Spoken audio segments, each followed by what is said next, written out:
어제는 우리가 직가라는 거리에 대하여 함께 나누었습니다. 생소하기도 하고 또 낯설기도 한 건데 곧은 길 이렇게 해서 직가라는데 실제로 다마스쿠스에는 1.6km가 지금도 그대로 나 있습니다. 그래서 주님의 직가에서 우리의 어떤 삶을 꽃피워 나가는 그런 자가 되기를 원한다는 그렇게 말씀했는데, 오늘 여기서는 또 하나의 다른 부분이 나옵니다. 맨 마지막에 보면 지금 사울이 기도하는 중이다 이 얘기를 하고 있어요. 자, 특이한 것은 뭐냐면 아나니아가 기도하면서 자신이 주님의 음성을 듣습니다. 그런데 놀라운 것은 저 반대편에서 사울이 기도하는데 뭘 봤냐면 아나니아가 와서 자기에게 안수하는 환상을 본 거예요. 그걸 주님이 아나니아에게 그대로 이야기를 해주고 있습니다. 상당히 특이한 부분이지요. 그러니까 네가 가야 된다 그 얘기를 하고 있는데요. 자, 똑같이 기도하고 있는 이 두 사람의 모습을 보십시오. 오늘 여기에서 어려운 단어를 하나 표현하려고 합니다. 그러면 사울이 도대체 무슨 기도를 했길래 이런 환상이 열렸을까? 이 사울에게 한번 집중해 보려고 합니다. 이 기도라는 헬라어는 두 가지 단어가 있는데요. 표현이 좀 어렵습니다만 하나는 데오마이 이런 뜻이고 또 하나는 프로슈코마이. 데오마이와 프로슈코마이는 확연하게 차이가 많습니다. 먼저 데오마이라는 것은 뭐냐면 자신을 허리를 동여매고 기도하는 것, 자신을 묶어놓고 기도하는 것, 이걸 데오마이라고 합니다. 바로 앞에 8장에 보면 마법사 시몬이 나오는데 그가 베드로와 요한이 안수했을 때 성령이 임하는 걸 보고 돈으로 성령을 살려고 한 적이 있어요. 이때 베드로가 질책하면서 어찌하여 하나님의 능력을 돈으로 살려고 하느냐, 그러면서 굉장히 야단을 치면서 너는 죽게 기도하라 그 얘기를 하고 있어요. 그때 기도라는 단어가 데오마입니다. 허리를 동여매고 회개 기도해라. 주께서 너의 죄를 사하실 것이다. 이런 얘기를 하고 있습니다. 그런데 오늘 여기 본문에 나오는 이 기도라는 단어는 프로슈코마이 이런 뜻인데요. 실제로 이 프로슈코마이라는 기도에는 일반적 기도를 말합니다. 일반적 기도. 신약 성경에 무려 85회 정도 나오는데 사도행전에만 16번 나와요. 상당히 많이 나오죠. 그러니까 사도행전 나오는 기도한다는 얘기는 프로슈코마이구나 이걸 알 수 있는데요. 이것은 특별한 기도가 아니라 늘 하는 기도 이렇게 표현할 수 있습니다. 그런데 오늘 성경을 읽어보면 바울이 금식하여 기도하고 있거든요. 그러면 금식하여 기도하는 거 보면 뭔가 자기의 허리를 동여매고 하는 특별한 기도처럼 보여서 그렇게 보이는데 어떻게 이 기도에 일반적 기도의 용어를 썼을까 이런 의문점이 생겼어요. 그래서 쭉 보니까 이 사울이 누군가를 찾아보면 쉽게 이해할 수 있었습니다. 사울은 바리새파의 바리새인이거든요. 그러니까 예수님이 지적한 대로 바리새인들은 어떻게 기도합니까? 늘 시간을 정해놓고 하는 기도가 있었고 일주일에 2번씩 금식했습니다. 그리고 자신이 11조 하는 것을 자랑하고 특별히 거리에 나가서 기도하는 걸 좋아했습니다. 이게 일반적 바리새인들의 모습인데 그들에게는 시간이 될 때는 늘 기도하는 경건의 습관이 있었어요. 그래서 오늘 이 바울이 기도하는 것은 데오마이와 같은 뭔가 특별한 기도가 아니라 그가 늘 하던 대로 하는 그런 일반적 기도라는 것을 알 수 있습니다. 우리는 금식해서 기도한다고 그러니까 야 대단하구나 이렇게 보이는데 그 바리새인들이 갖고 있는 경건의 하나의 모습이었습니다. 그런데 차이가 뭐가 있냐? 기도의 형식은 일반적 기도였지만 기도의 내용이 바로 특별한 기도, 데오마이의 기도가 있다는 것이 다른 점을 알 수 있습니다. 그가 기도하는 중이라 그것은 일시적이고 형식적인 모습으로 기도하는 것이 아니라 그의 간절한 마음으로 지속적으로 기도를 하고 있다, 이렇게 말합니다. 그런데 헬라어를 보면 그가 기도하는 중이라 할 때 그게 우리나라 단어에서 표현하지 않은 이두라는 단어가 나옵니다. 이두는 감탄사죠. 보라, 이런 뜻이거든요. 이미 우리는 8장에서 에디오피아 내시가 내려갈 때에 빌립이 광야로 갔잖아요. 그때에 빌립이 그 내시를 보고서 보라, 이런 단어를 썼단 말이에요. 이두. 그리고 내시가 자신이 이제 세례를 받기에 적합한 것을 생각하고 물을 찾았을 때 물이 있는 거 보고 보라, 이런 단어, 이두라는 단어가 8장에 2번 나오는데 여기 또 한 번 나와요. 그러니까 주님이 보라, 그가 기도하고 있다, 감탄사를 발언하고 있습니다. 깜짝 놀란 거죠. 이런 것을 보면 이 사울의 기도는 그냥 일상의 기도의 모습의 형식을 가졌지만 내용은 상당히 달랐습니다. 내용은 데오마이와 같은 자신의 허리를 동여매는 그런 기도를 했다는 것을 알 수 있습니다. 좀 어려운 표현을 쓰면 이 사울의 기도는 자기 중심적 기도에서 하나님 중심적 기도로 옮겨졌다는 걸 알 수 있습니다. 그러니까 자기 삶의 축을 옮기는 존재적 기도를 했다, 이렇게 표현할 수 있겠지요. 그러니까 주님이 그걸 보고 너무 흡족해서 보라, 그가 기도하는 중이다, 이렇게 이야기하고 있습니다. 여러분, 신앙생활에서 기도는 참 빼놓을 수가 없지요. 신앙이 성장했는지 안 했는지는 여러 가지로 측정할 수 있는데 무엇으로 알 수 있습니까? 그 중에 하나가 기도입니다. 그의 기도를 들어보면 아, 저분은 신앙이 많이 성장했구나, 이렇게 알 수 있어요. 뭘 보고 알 수 있죠?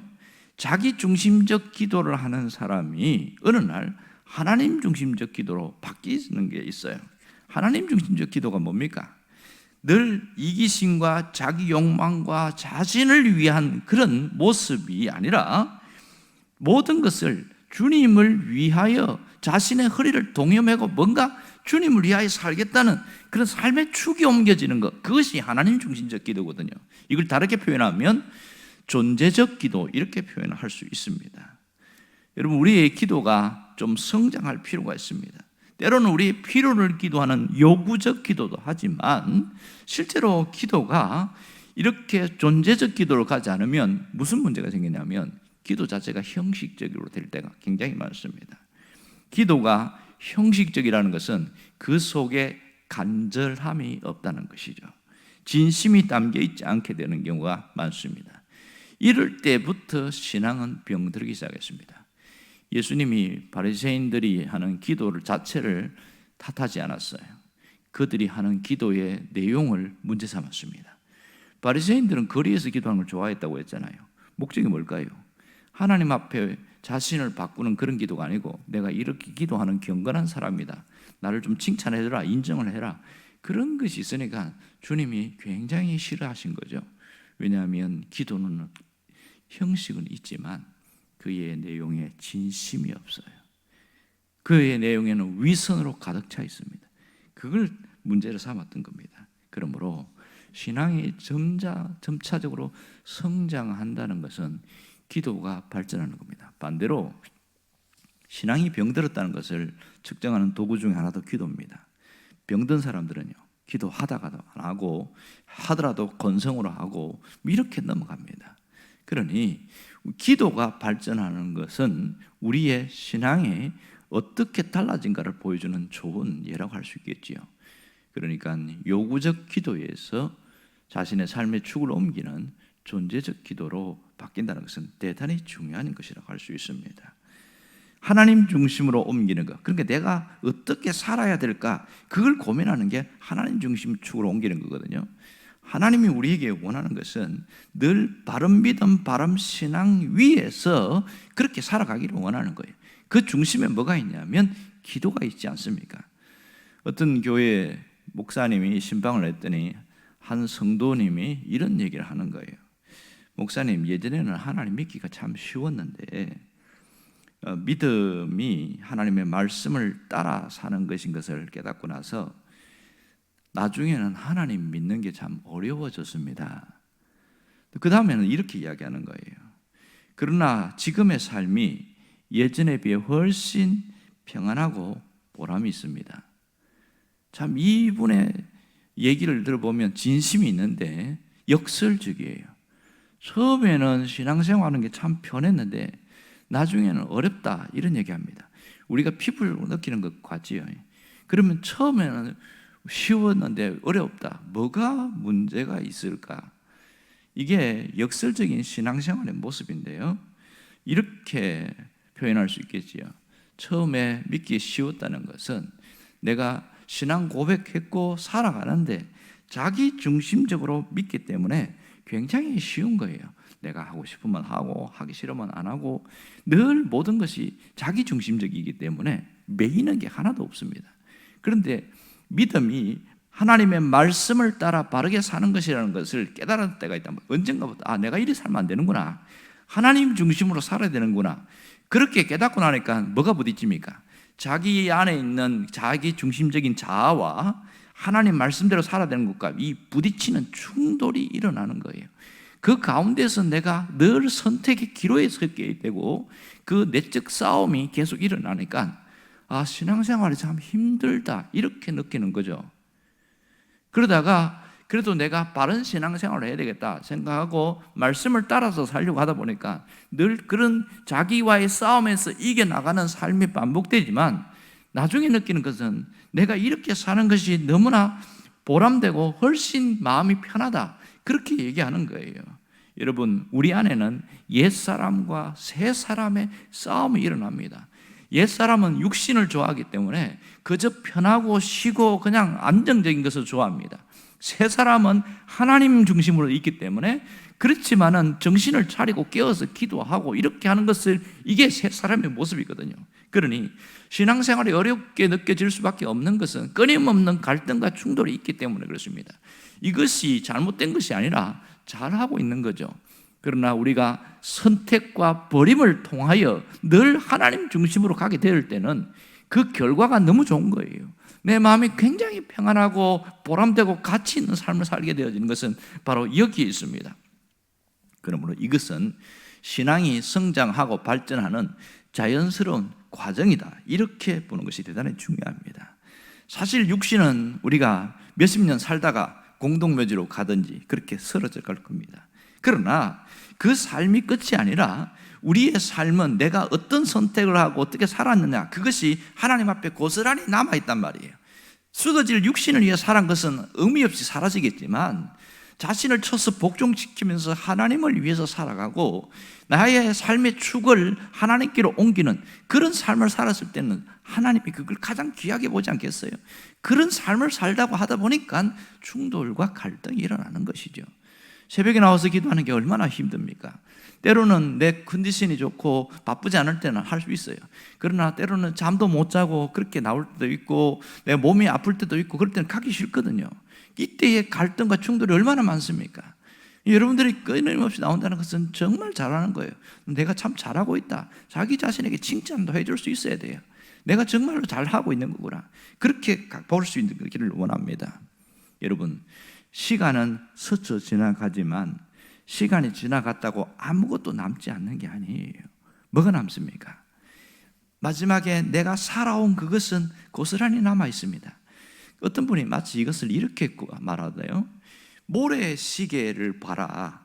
모래시계 보면 모래가 떨어지고 있는데 위에 보면 점점점 없어져서 시간이 사라지는 것지만 그 모래가 밑에 고스란히 남아있는 것과 같다. 우리의 삶이 이러하다는 겁니다. 그러므로 우리가 살아온 모든 삶이 사라지는 것이 아니라 다 남아있다는 겁니다. 어떤 삶을 살 것인지는 나의 결심, 나의 선택에 따라 달라진다는 것이죠. 오늘 우리가 어떻게 살아야 할까요? 사울처럼 자신의 삶의 축을 옮기는 그런 사람처럼 살아가고 요구적 기도에서 존재적 기도로 이렇게 기도가 성장하기를 바랍니다. 그럴 때에 우리는 마지막에 후회 없는 인생, 한탄이 없는 그런 인생을 살게 될 것입니다. 여러분이 그 사람 되기를 원합니다. 기도하겠습니다.